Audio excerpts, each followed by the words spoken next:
మా ప్రతినిధి విజయ్ ఉన్నారు లైవ్ లో మరింత సమాచారం ఇచ్చడానికి. విజయ్, ఖచ్చితంగా సినిమా పరిశ్రమకి బెనిఫిట్ షోలు లేకపోవడం అనేది ఒక పెద్ద దెబ్బ అని చెప్పాలి, ఎస్పెషల్లీ హై బడ్జెట్ మూవీస్ విషయంలో. ఎందుకంటే రాబోతున్నది సంక్రాంతి టైంలో కూడా ఖచ్చితంగా సినీ పరిశ్రమకి కొంత ఫ్లెక్సిబిలిటీ కావాలి, కానీ ఆ విషయంలో మాత్రం ప్రభుత్వం వెనక్కి తగ్గినట్టే కనిపిస్తోంది. ఇది కాకుండా సినిమా పరిశ్రమ నుంచి ఇంకేమైనా డిమాండ్స్ ఉండబోతున్నాయా, లేకపోతే విన్నపాలు ఉండబోతున్నాయా? అంటే ఓవరాల్గా జరుగుతున్న మీటింగ్ ఏదైతుందో ఆ మీటింగ్లో తెలుగు సినిమా ఇండస్ట్రీకి సంబంధించిన వ్యక్తులు ప్రభుత్వం ముందు కొన్ని ప్రతిపాదనలు ఇస్తున్నారు. ప్రభుత్వం ఎప్పుడు కూడా సినిమా ఇండస్ట్రీతో పాటే ఉంది అనేది ముందుగా సురేష్ బాబు మాట్లాడే ప్రయత్నం చేశారు. ప్రస్తుతం సురేష్ బాబు మాట్లాడిన తర్వాత గవర్నమెంట్ ఎప్పుడు కూడా ప్రభుత్వం ఎప్పుడు కూడా సినీ పరిశ్రమకి అండగానే ఉంటూ వచ్చింది.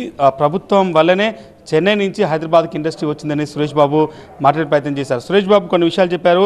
సినిమా ఇండస్ట్రీ దాదాపుగా హైదరాబాద్ అనేది ఒక ఇంటర్నేషనల్ ఫిల్మ్ డెస్టినేషన్ అనేది ఖచ్చితంగా ఉంటుంది. హైదరాబాద్ అనేది ఒక ఫిల్మ్ ఇండస్ట్రీకి ఒక డెస్టినేషన్ ప్లేస్గా ఉండాలన్నదే సినిమా ఇండస్ట్రీకి సంబంధించిన పెద్దలంతా కోరుకుంటున్నారనే విషయాన్ని ముఖ్యమంత్రి ముందు నిర్మాత సురేష్ బాబు చెప్పారు. దాంతోపాటుగా త్రివిక్రమ్ శ్రీనివాస్ కూడా ముఖ్యమంత్రి ముందు మాట్లాడారు.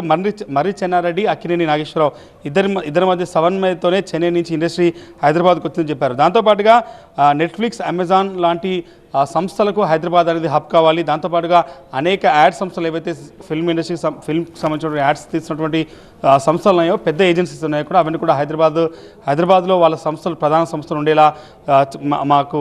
ఉండేలా ఉండాలన్నది తమ కోరిక అంటూ కూడా తెలుగు సినిమా ఇండస్ట్రీకి సంబంధించిన ముఖ్యులంతా కూడా ప్రస్తుతం ముఖ్యమంత్రి ముందు మాట్లాడుతున్నారు.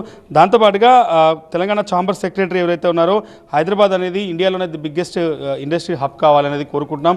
తెలుగు సినిమా ఇండస్ట్రీకి సంబంధించినటువంటి ప్రముఖులు ఎవరైతే ఈరోజు మీటింగ్లో పాల్గొంటున్నారో వాళ్ళంతా కూడా ముఖ్యమంత్రి ముందు కొన్ని ప్రపోజల్స్ పెట్టారు. దాంతోపాటుగా రాష్ట్ర ప్రభుత్వం కూడా 3 ఇష్యూస్ని చాలా ప్రధానంగా తీసుకెళ్ళింది.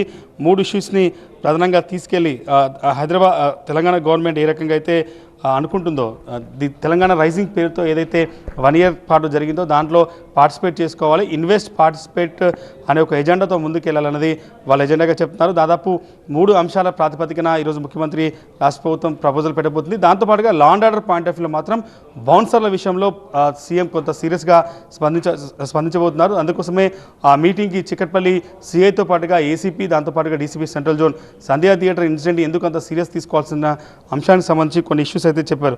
దాదాపు 3 అంశాల ఎజెండాగానే ఈ మొత్తం అయితే మీటింగ్ నడవబోతుంది.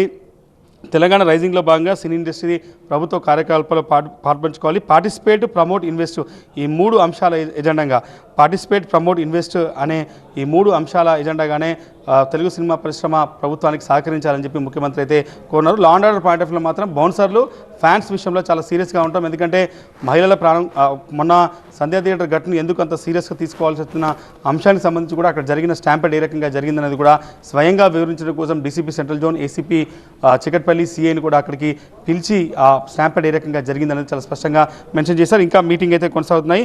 ముందుగా సురేష్ బాబుతో పాటుగా త్రివిక్రమ్ మాట్లాడినటువంటి మాట అయితే చూసాం. వాళ్ళంతా కూడా ఒకటే చెప్తున్నారు, హైదరాబాద్ అనేది ఇంటర్నేషనల్ సినిమాకి హబ్గా ఉండాలి. పెద్ద సినిమాకి సంబంధించినటువంటి నెట్ఫ్లిక్స్, అమెజాన్ లాంటి ప్రధాన సంస్థలు కూడా హైదరాబాద్లో ఉండాలన్నది మా కోరిక. ఎప్పుడు కూడా ప్రభుత్వంతో తాము ఉంటాము.